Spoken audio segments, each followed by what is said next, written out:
So this here is my 2003 Mercedes E55 AMG, and this car in my opinion might be the best modern representation of an AMG. It's fast, it's comfortable, it sounds amazing, and it's well built. It basically ticks all of the boxes of a modern day super sedan while having old school characteristics that enthusiasts love. Now, one of the reasons why the sedan is so special is because of all the accolades it received. When it came out in 2003, it was the 4th fastest production car in the world and the fastest sedan. Its M113K engine also received the award for Best Performance Engine in 2003. And thanks to depreciation, you can get this sedan that gives you similar performance to today's super sedans while only paying a fraction of the cost. Now, I've owned this E55 for a few months, and while it's fantastic in many ways, it does have its faults. Now, no car is perfect, so today I'm going to explain a few things I love about it and a few things that I don't like as much, and hopefully I can give you a better idea of what it's like to drive this car. So let's get started. So let's start with performance. Up front of the E55 is the legendary M113K power plant, which is a 5.4 liter supercharged V8, and it needs no introduction.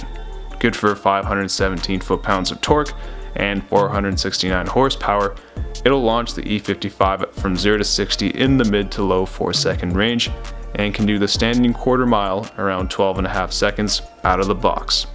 However, what's more impressive is its tuning potential. By adding fairly simple hardware, like upgrading the cooling system or changing out the supercharger pulley, you can get this car well north of 600 horsepower with stock internals. The engine is definitely one of this car's strong suits, as it can handle big numbers reliably.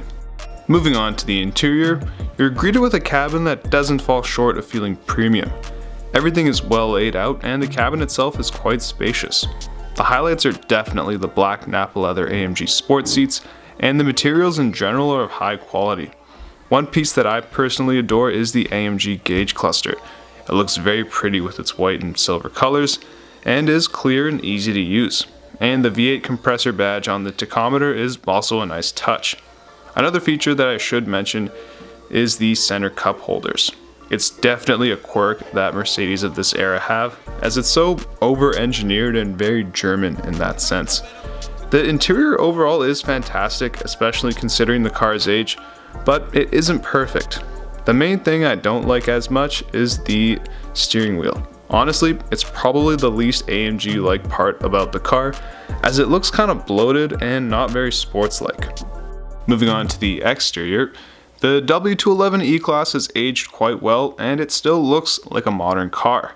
Now, this one does have some aftermarket features like the bigger 19-inch Niche Targa wheels and carbon fiber accessories, and while some may not like these features, I personally think it gives the E55 a sharper touch. I can't really find too many downsides when it comes to the exterior, and I think Mercedes has truly done a great job making this car look modern while still retaining some classic Mercedes design cues. Anyways, let's see how she drives.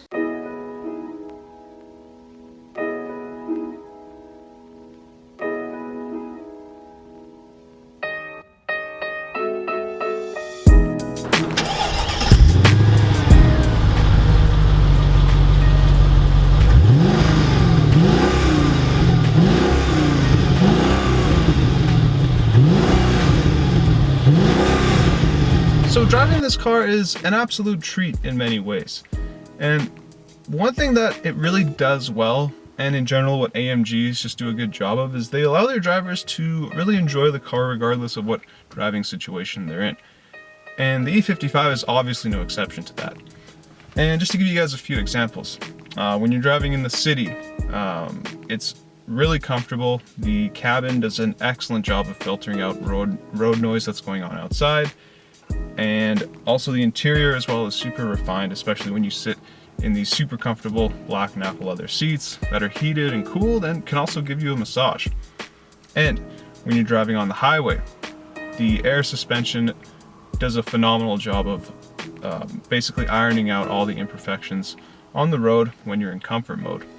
And also the M113K engine will practically give you all the torque you need below 2500 RPM. So as you can see, it's a good all-around car when you're just needing to go from place A to place B. However, once you bring the car out on a back road, that's kind of where you begin to see its performance deficiencies. All right, so driving the car, the first thing you notice is the endless amount of torque. It makes 517 foot-pounds of torque, and all the power you really need is below 2,000 RPM. However, when you come to a stop, you drop it to first, and you mash the accelerator pedal.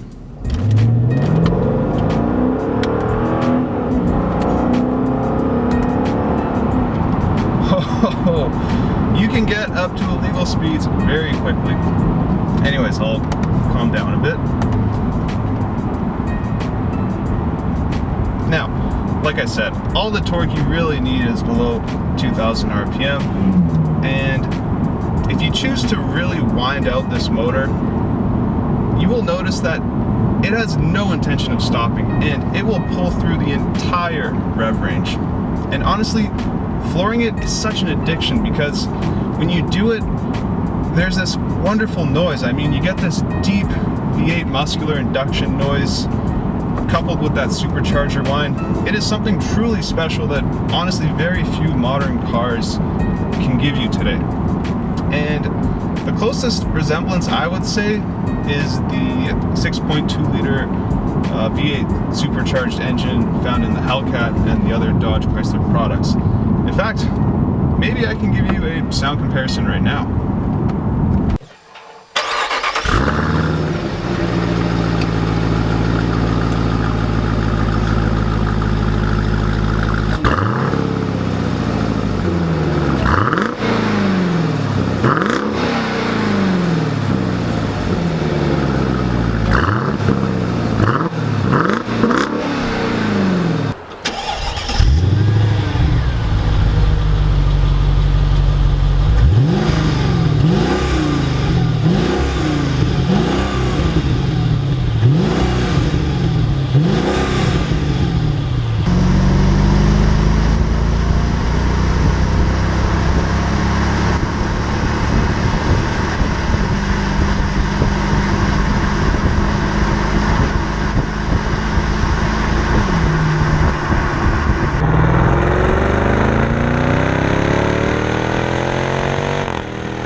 Alright, so let's move on to performance driving, and I'll start with the positives.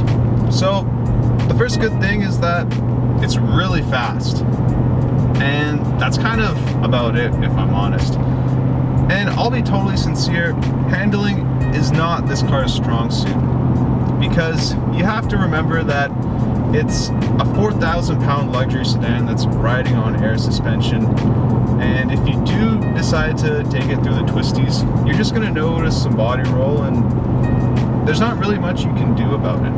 Now, it's not that bad, but like I said, if you're planning on using this car as a track car out of the box in its stock setup, you might be a little disappointed.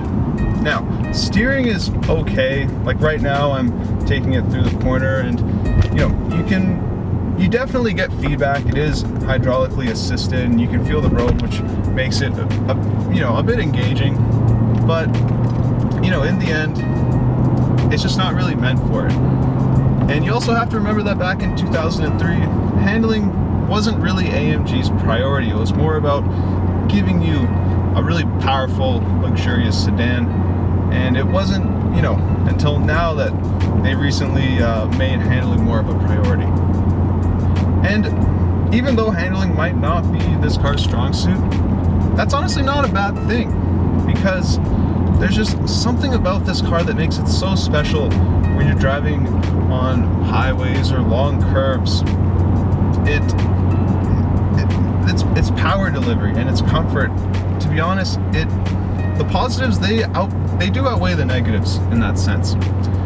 What this car really is it's an Autobahn cruiser, and if you really want to enjoy this car, you need to take it to like a deep-restricted road or a drag strip to really find out its limit.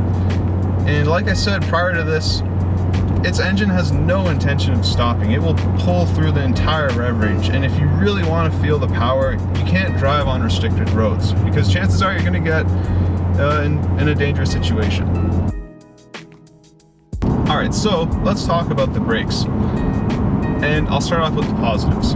So the good side to them is that they're huge and they look beautiful. You get 8 pistons up front and you get 6 in the rear. And in general, they do a good job of stopping the car, and they have to be big because, you know, this car is very fast. It can potentially reach up to 200 miles per hour.